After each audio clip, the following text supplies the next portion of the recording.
I need your help to figure out which dragon books I should be reading this year. There's just so many and they all sound so good. So that's where this TBR comes in. In this video, I'll be going over 10 dragon books that I am very interested to read, and you will get to help me pick which ones I'm reading. The way this is going to work is anytime there is a book that you want me to read, you're going to comment the title of that book and that will count as a vote. At the end of the month-long period before I choose to read these, I'm aiming for beginning of April. I will then tally up the votes for each book, and whatever the top 3 books are that are the most voted, I will be reading those in a vlog for you. This is the 3rd time I'm doing this series on my channel, so if you want, there is a playlist that I will link down below that you can check out how exactly this series works, because there are 3 videos that happen here: this TBR, the first vlog where I read your picks, and then there will be a second vlog where I read my picks. And that's pretty much all you need to know. Just comment down below whenever you think a book sounds good and you want me to read it. The first book on this list is To Shape a Dragon's Breath. This book kind of sounds similar to Fourth Wing in ways without the fantasy romance part, and I'm really excited for it. In this, we're following our main character, who is a young indigenous woman who happens to see a dragon egg. Her island hasn't seen dragon eggs for thousands of years. She happens to find it and bond with it, which means that she now has to go to a school for dragon riders, a dragon academy school. The thing is, though, the colonizers have a very specific way of doing things. They think that very specific people should be bonded with dragons. So her life is not easy at all, but if she doesn't succeed at this dragon school, her dragon will be killed, and she will not let that happen. She is going to do what she needs to succeed.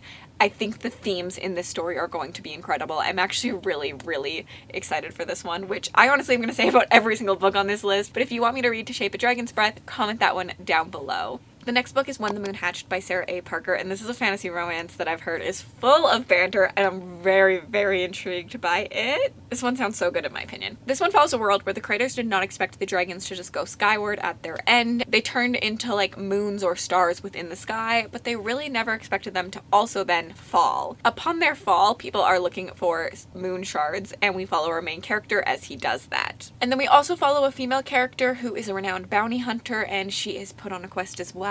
I'm not entirely sure exactly where this story goes, but I've heard nothing but good things. Like, everyone I've heard read this book loved it, and I think I will also love it, so I'm really excited about this one, and I'm putting it on the list. So if you want me to read When the Moon Hatched, comment that down below. The next one is Dragon Rider by Taran Matharu. I'm sorry if I said that wrong. We're following a main character who is an orphan. His father led a failed rebellion against the ruler, and now he is kind of at servitude to these rulers, and he's kind of locked and caged there to work for them forever. When the rulers end up bringing in these strange dragons from another land that no one really knows the mysteries about how to bond with them, only a select few know how to soul bond with a dragon, our main character sets out to figure out how exactly to do this, how to escape his captivity, and how to take revenge. I love a revenge story, so this one sounds really good. I told you they all sound really good to me. So if you would like me to read Dragon Rider, comment that down below. And next we have The Dragons of Deepwood Fen. This sounds like an adventure story. We're following our main character, who is the smartest inquisitor the world has ever known. And she finds out about a threat that will not only harm her home, but the entire empire. She goes on a little adventure to, you know, save the empire,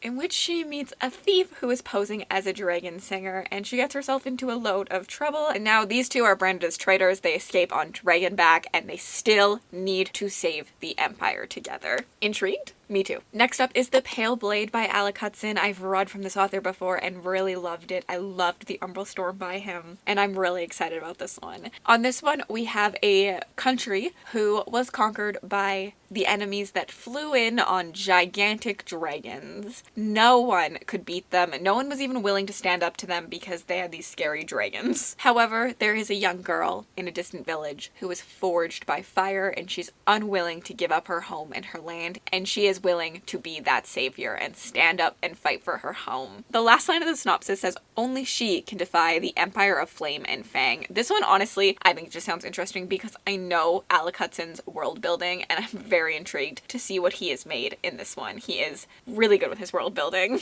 And next we have Spark the Everflame by Penn Cole, and I am also really excited about this one. This is a fantasy romance that I know Rachel from Raven-Haired Reader just read and loved, so very excited. This one says, "When old secrets catch fire, everything burns." What a great line of a synopsis. We're following following our main character who lives in a mortal world that was colonized by gods at one point and now is left to rule by their descended, which are their really cruel children, essentially. Our main character really wants to escape her boring life. When her mother goes missing, she ends up having a chance to kind of enter into the descendants' court, and she does that, and she unravels some secrets. She also meets the heir to the throne, and I think things are gonna happen there, considering it's a fantasy romance. And she will have to navigate court, navigate love, navigate politics, just navigate everything in order to save everyone she loves. It really says this is a slow burn, enemies to lovers, and I love that. I'm very excited for this. I will say I don't know where the dragons come into play in this one, but I've been told there are dragons. So, I'm counting it. Dragon books don't always make it very obvious that there's dragons in them, is something I've learned by doing these TBRs. Next up, we have Blood of an Exile by Brian Nasland. This was actually on my first dragon TBR ever. I believe it's the only repeat I have this year. We're following our main character who used to be a lord, but he was stripped from his titles when he failed. So now he lives his days just stalking dragons, killing them, using their precious oils, getting money from them, all of that not so great stuff, when he is given another chance by the king to get his titles back, a chance for redemption. All he has to do is kill an emperor. Very intrigued by this one. It sounds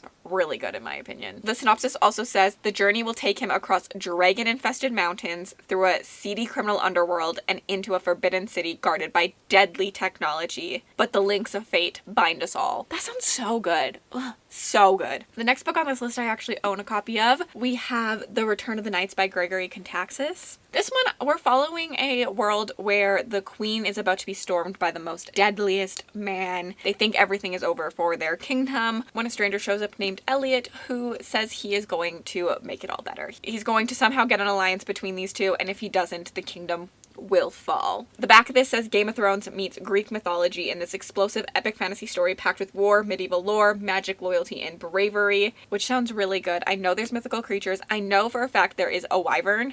I count that as similar enough to a dragon to count in a TBR like this. So yeah, very excited for this one. Next up, we have Once There Were Heroes, or the first book of the Time of Dragons series. I feel like it says A Time of Dragons on the cover, so that's what everyone's gonna know this one by. In this story, we're following a world where only the bravest, the most courageous, the heroes can bond with dragons, and for time and time and time there have always been enough people like this that bond with the dragons and make up the dragon riders. But we are at a time where that is not the case. There is not as many dragon riders and there are only soldiers, but something evil is coming. There have been people waiting in the shadows for the dragon riders to die out, and now is their time. And how is the world going to stop it without their dragon riders? I'm assuming we're gonna follow some dragon riders. You know, it sounds really interesting. So if you would like me to read Once There Were Heroes or A Time of Dragons, whatever you want to call it, comment that down below. And the last book is Spirits of Vengeance by Rob J. Hayes. On the back of this, it says Dragon Spirits, so I am counting it. This is the third standalone in the Mortal Technique series, and I'm really excited. I love Rob J. Hayes, so I was very excited that there was a book I could put on a dragon TBR of his. The Impian Empire was once a land that welcomed dragons and spirits alike, but a century of war and bloodshed has seen them all but vanish. Now the lost things are returning. 5 legendary spirits with mysterious powers bent on freeing a dangerous thing. And we follow a character who is tasked to hunt down these spirits before they can unleash this thing on humanity. And I think this is going to be very interesting. I know the world that Rob J. Hayes has created is so incredible. So if you want me to read Spirits of Vengeance, comment that down below. That's it. That's all 10 books. Again, you can vote for as many as you want. Just comment the title down below and that will count as a vote. I'm really excited to see what I will be reading come the first dragon vlog in April. Very, very curious what everyone's gonna pick for me. If you're interested in watching my last dragon vlog, it'll be right here for you to watch. Remember to comment down those titles. That's a vote. Every vote counts. And have yourselves an absolutely remarkable day.